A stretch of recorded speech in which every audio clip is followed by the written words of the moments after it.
بسم اللہ الرحمن الرحیم۔ محترم ناظرین، السلام علیکم۔ ایک مرتبہ حضرت عیسیٰ بن مریم علیہ السلام کسی پہاڑ کی چوٹی سے گزر رہے تھے۔ اس وقت ابلیس ان کے پاس آیا اور اس نے ان سے کہا، روح اللہ، یہ بتاؤ کیا تمہارا خدا اس بات پر قادر ہے کہ اگر تم اس چوٹی سے نیچے گرو تو وہ تمہیں بچا سکتا ہے؟ حضرت عیسیٰ علیہ السلام نے کہا، جی ہاں، میرے رب کو یہ قدرت حاصل ہے۔ ابلیس نے کہا، یہ بات حق ہے اور آپ اپنے اس دعویٰ میں سچے ہیں تو آپ اپنے آپ کو اس پہاڑ کی چوٹی سے گرا دیں، میں دیکھتا ہوں کہ آپ کا رب آپ کو مرنے سے کیسے بچاتا ہے۔ حضرت عیسیٰ علیہ السلام نے محسوس کیا کہ شیطان لعین انہیں ناجائز وسوسہ میں مبتلا کرنا چاہتا ہے۔ انہوں نے اس سے کہا، لعین، کیا تو چاہتا ہے کہ میں اپنے رب کی آزمائش کروں؟ یہ علیحدہ بات ہے کہ مجھے اس بات کا یقین ہے کہ میرا خدا میری حفاظت کرے گا۔ اللہ کا ہر فرمان برحق ہے اور ہمیں اس میں شک کرنے کی کوئی گنجائش نہیں ہے، لیکن میں خدا کی آزمائش نہیں کرتا۔ کچھ دنوں بعد ابلیس ان کے پاس آیا اور ان سے کہا، عیسیٰ علیہ السلام، تم تو اللہ ہو، کیونکہ تم مردے زندہ کرتے ہو اور غیب جانتے ہو اور لوگوں کو غیب کی خبریں دیتے ہو۔ حضرت عیسیٰ علیہ السلام نے اس کی بات کاٹتے ہوئے کہا، لعین، تو جھوٹ بکتا ہے، میں خدا کا مستجاب الدعوات بندہ ہوں۔ اللہ میری دعائیں قبول کرتا ہے اور اسی کے حکم سے مردے زندہ ہوتے ہیں، اور جہاں تک غیب کی باتوں کا تعلق ہے تو خدا مجھے غیب کی اطلاع دیتا ہے، میں لوگوں کو اس کی خبر دیتا ہوں۔ جب ابلیس نے دیکھا کہ عیسیٰ علیہ السلام اس کے جال میں پھنسنے پر آمادہ نہیں ہیں تو اس نے چیخ ماری اور ان کے سامنے سے بھاگ کھڑا ہوا۔ ابو نصر نشاپور کا ایک سلطان ہو گزرا ہے۔ ایک مرتبہ وہ لاؤ لشکر سمیت اپنے دارالحکومت میں داخل ہو رہا تھا کہ ایک مکان سے قاری کی آواز نے اسے چونکا دیا۔ ابو نصر قرآن سننے کے لیے رک گیا۔ قاری نے دلسوز آواز میں سورہ آل عمران کی آیت نمبر 26 کی تلاوت کی، جس کا ترجمہ یہ ہے، آپ کہہ دیں کہ اے اللہ، تو ہی مالک الملک ہے، تو جسے چاہے سلطنت عطا کرے اور جس سے چاہے سلطنت چھین لے، اور جسے چاہے عزت دے اور جسے چاہے ذلت دے، تمام بھلائی تیرے ہاتھ میں ہے، بے شک تو ہر چیز پر قدرت رکھتا ہے۔ اس آیت مجیدہ نے سلطان کے دل پر گہرا اثر کیا۔ وہ یہ آیت سن کر کانپ اٹھا، گھوڑے سے اترا اور رکوع کیا، پھر سجدہ بجا لایا۔ کچھ عرصہ بعد اس قاری کی وفات ہو گئی۔ اس کے ایک دوست نے خواب میں قاری کو دیکھا کہ خدا نے اسے جنت میں عظیم مقام عطا کیا ہے۔ اس نے قاری سے پوچھا کہ تجھے یہ مقام کس وجہ سے نصیب ہوا ہے؟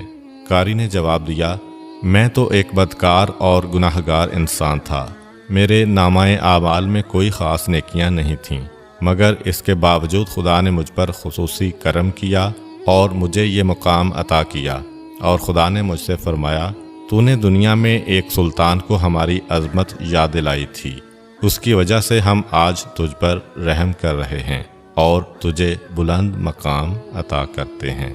جی ہاں، اللہ تعالیٰ کا فرمان ہے، فاذکرونی اذکرکم، تم مجھے یاد کرو، میں تمہیں یاد کروں گا۔ پرانے زمانہ میں انطاکیہ ایک بہت بڑا شہر تھا۔ یہ شہر ایشیائے کوچک میں واقع تھا۔ اس شہر کی لمبائی 12 میل تھی اور اس میں انسانوں کی ایک بھاری تعداد قیام پذیر تھی۔ انطاکیہ شہر کے لوگ گمراہ اور ظالم تھے۔ وہ ستاروں اور بتوں کی پوجا کرتے تھے۔ اللہ تعالیٰ نے ان کی رشد و ہدایت کے لیے ان کے پاس 2 نبی بھیجے۔ اہل شہر نے ان کی تکذیب کی تو ان کی تقویت کے لیے تیسرے رسول کو وہاں بھیجا گیا۔ چنانچہ تینوں انبیاء نے لوگوں کو خدا کے راستہ کی دعوت دی اور شہر کے گوشہ گوشہ میں انہوں نے تبلیغ دین کی، لوگوں کو توحید کی دعوت دی، معاد اور یوم قیامت سے آگاہ کیا اور انہیں عذاب خداوندی سے خبردار کیا۔ اہل شہر بڑے بدبخت تھے۔ 3 انبیاء کی مشترکہ تبلیغی کوششوں کا ان پر کوئی خاص اثر نہ ہوا اور پورے شہر میں صرف 40 افراد نے ہی دعوت حق کو قبول کیا۔ شہر کے دوسرے لوگوں نے تینوں انبیاء اور ان کے پیروکاروں کو پکڑ کر انہیں سخت اذیتیں دیں۔ اور ظلم کی انتہا یہ کی گئی کہ ان مظلوموں کی گردن میں سوراخ کر کے اس میں رسیاں ڈالی گئیں اور شہر کے ظالم لوگ رقص بسمل سے لطف اندوز ہوئے۔ اس شہر میں ایک مرد مومن رہتا تھا جس کا نام حبیب النجار تھا۔ وہ ان انبیاء پر ایمان لایا تھا، لیکن وہ اپنے ایمان کو مخفی رکھتا تھا۔ وہ شہر میں بڑھئی کا کام کرتا تھا۔ اسے جو مزدوری ملتی تھی وہ اس کو 2 حصوں میں تقسیم کرتا تھا۔ ایک حصہ اپنے اہل خانہ کو کھلاتا تھا اور دوسرا حصہ غرباء و مساکین میں تقسیم کرتا تھا۔ جب حبیب النجار کو اس ظلم کا پتہ چلا تو انہوں نے اپنی قوم کو تبلیغ کرتے ہوئے کہا، اے میری قوم، ان رسولوں کی پیروی کرو، ان کی اتباع کرو جو تم سے کوئی اجر نہیں مانگتے اور وہ راہ راست پر ہیں، اور میں کیوں نہ اس ذات کی بندگی کروں جس نے مجھے پیدا کیا ہے اور جس کی طرف تم سب کو پلٹ کر جانا ہے۔ کیا میں اس ذات کے علاوہ کسی کو معبود بناؤں؟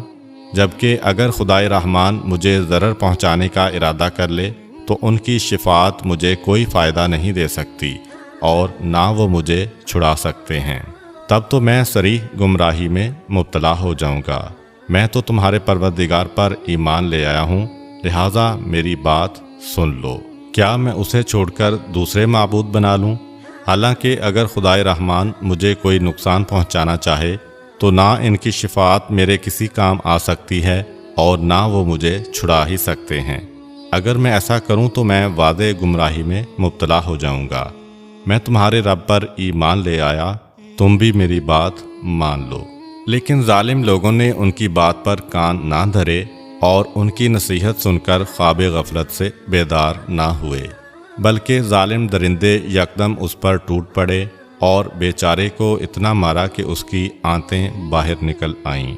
پھر اس کا گلا دبا کر قتل کر دیا اور لاشا کو ایک کنویں میں ڈال کر اس میں مٹی ڈال دی گئی اور وہ کنواں اس کا مدفن بن گیا۔ بعض روایات کے مطابق ظالموں نے اسے پکڑ کر آری سے 2 حصوں میں تقسیم کیا تھا۔ ایک اور روایت میں مذکور ہے کہ لوگوں نے اس کی گردن میں سوراخ کیا اور اس میں رسی ڈالی اور پھر اسے صلیب پر چڑھا دیا، جہاں اس کی موت واقع ہوئی۔ حبیب النجار کو موت سے قبل انبیاء دکھائی دیے تو اس نے یہ آخری الفاظ کہے، میں تمہارے رب پر ایمان لایا ہوں، میرے گواہ رہنا۔ اس کے بعد اس کی روح قفس عنصری سے پرواز کر گئی۔ اللہ تعالیٰ نے اس کی قربانی کو قبول کیا اور اسے عظیم ثواب دیا۔ اس کی روح جیسے ہی جسم سے جدا ہوئی تو اسے جنت بھیج دیا گیا، جیسا کہ قرآن مجید بیان کرتا ہے۔ حبیب النجار کو نیک انجام مبارک ہو۔